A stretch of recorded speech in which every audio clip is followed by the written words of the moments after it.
We are the disruption company. That's what we like to promote ourselves of. That's the flavor of all the offices we have around the world. We like to look at the world that we like to break out from everybody else. So whether you're an entrepreneur, you're launching a product, or whether you've got a message in PR, or whether it's in advertising, we think this is an important formula for you. Because when I ask you a question to think about, if I said, look, think of a hair care commercial, think of a car commercial, think of something in banking, you tend to immediately get to a space. Because you've been conditioned, because more times than not, most people replicate what other people are doing.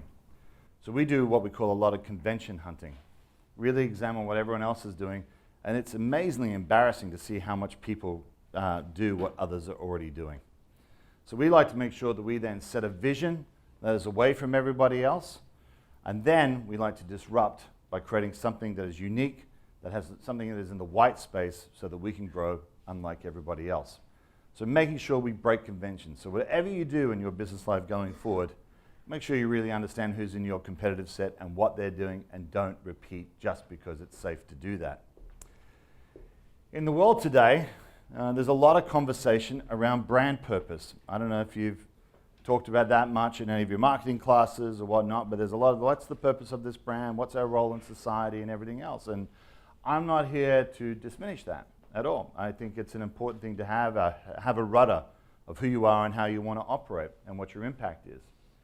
But we have at our company a cultural insight studio. So I have 12,000 people thereabouts, but what we have is a spotter network. So we're in so many countries, so many offices, and as the sun goes every single day, we have people out there who are passionate about things, and they report in and they send to our Los Angeles office something that is interesting going on in culture. Something that they think is an interesting trend, something that they could forecast, could impact. So we study that. Every single day it goes to LA. We then unpack that, and then what we do is we produce a 4-minute film to go out and inspire all 12,000 people in our company. Right? So it's about understanding what's going on. And what we do then is we then pick the bigger themes out of that. And out of those themes, we've focused in on a number of edges here. 56 is what is currently in track right now. So these are the big themes that we think are going to shape society, marketing, brands, consumers, behaviors, and these are the things that we want to be able to focus on. One of the ones that has come up more recently is around the age of authenticity. Right? So remember we started to think about brand purpose. So the age of authenticity is a theme that has really come through.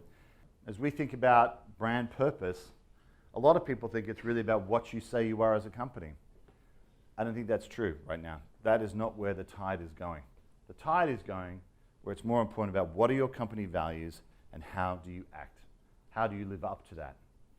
Right? And so what's amazing about this generation coming through is that you are far greater at holding us accountable and businesses accountable than any other generation before. And we should all thank you for that, because we're going to be operating in truth and we'll be living up to what we promote out there to the world.